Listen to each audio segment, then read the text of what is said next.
Sortie d'autoroute. Troisième discours. Drôle de sensation, de malaise, pilotage automatique. J'ouvre les yeux en sursaut. La peur m'envahit, je suis sur une autoroute. Un coup d'œil sur le compteur, 200 km/h. Qu'est-ce que je fais ici? Pourquoi ma vie va-t-elle si vite, sans contrôle? Le paysage défile comme à la fenêtre d'un TGV, mais devant, sur ma gauche, sur ma droite, dans le rétroviseur, un flux dense m'enserre. Alors que tout allait bien, les yeux clos, un monde grossit dans mon ventre, me remonte au plexus. Cette appréhension me tient en apnée. Je suffoque. Help, stop, where's the first exit, quickly? Dans la radio, Leonard Cohen. Almost like the blues. Je m'échappe. Je ne suis pas le seul à prendre cette sortie. Certains avec plus de maîtrise, d'autres encore plus violemment. 90, 70, le rythme se réduit mais reste encore excessif. Je voudrais m'arrêter, mais la violence de ma sortie m'en empêche. Je ne maîtrise toujours pas ni ma vitesse, ni ma trajectoire. Comme dans un manège, mais je n'aime plus les manèges. J'interpelle le chauffeur du véhicule le plus proche. Son visage paisible et souriant invite à l'échange. Pourquoi êtes-vous sorti? Où allez-vous? Je viens de prendre ma retraite. Je veux en profiter pour m'occuper un peu de mon jardin, aller au spectacle, aux expositions et jouir de mes petits-enfants. Bonne route à vous, au revoir. Et moi, pourquoi je suis sorti? Où vais-je?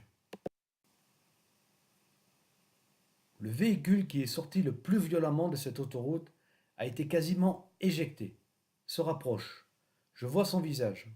Il est comme sa trajectoire, comme s'il sortait d'une machine à laver. Avec prudence, je lui fais signe. Monsieur, monsieur, pourquoi êtes-vous sorti? Où allez-vous? Hagard, et il me regarde, et dans ses yeux gonflés de larmes rentrées et de colère, je reconnais une grande détresse.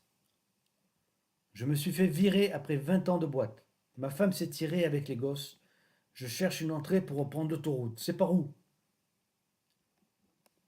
À la vue de ma mine déconfite, il accélère, et déjà il n'est plus là. Mon bonne chance est resté suspendu. Et moi? Pourquoi suis-je sorti? Où vais-je? Un peu plus loin, un couple disparate en goguette me sourit. Deux charmants bambins à l'arrière sur la banquette bien attachés. Pourquoi êtes-vous sorti? Vous vous rendez où? La jeune femme me répond. On vient de se rencontrer. On ne sait pas trop où l'on va, mais on y va ensemble. Belle journée à vous, monsieur.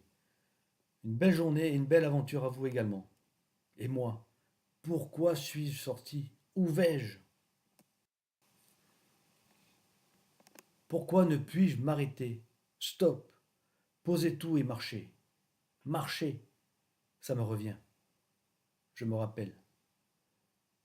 Cette lassitude. En y repensant, elle me revient de plein fouet. Plus d'envie. Ras la casquette, les clients, les fournisseurs, l'administratif, les salades, la vie, la vitesse, l'autoroute. Je me souviens, mon suicide. La sortie. Je ne suis plus sur cette autoroute. Je suis donc en train de le réussir, mon suicide. Mon suicide social. En vérité, suivant un dialogue avec Nicodème, en vérité pour naître à nouveau. Il faut bien mourir, non? Que ce soit sur une route de campagne dans les Vosges, avec Saint-Colomban, dans la forêt de Brocéliande entre Merlin et Viviane, ici dans le massif de la Sainte-Baume au pied de Marie-Madeleine, dans les bras d'Ama, peu importe, que cela s'arrête. Ting! Un SMS. Ah! Non, ma banquière. Je n'ai plus de crédit. Yes, on ne pourra plus me pister. Plus de compte, plus de carte bancaire. Une liberté de plus m'est imposée. Bon, en même temps, il va falloir aussi quelques conséquences. Plus de bon vin. Fini les Cortons Charlemagne. Plus de gueuletons. Fini l'auberge de Lille. La séduction aussi plus difficile. Une odeur de chacal. Mais rien de grave en somme. Il n'y a rien que je doive. Rien qui m'oblige. Rien qui ne me retienne. Enfin tout ça s'arrête. Reprendrai-je l'autoroute pour de nouveaux départs? Ou bien cette petite route de campagne? Trouverai-je, aurais-je encore la force d'aider quelqu'un? Dans la voiture, sur le bas-côté, la radio avec le dernier refrain de Léonard. Pas de Dieu en haut, pas d'enfer en bas. Just life, love and freedom. Please, Flavia, musique.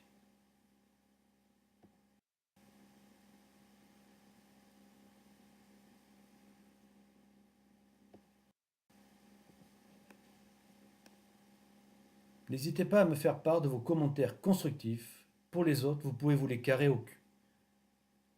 Le crapaud.bavard@gmail.com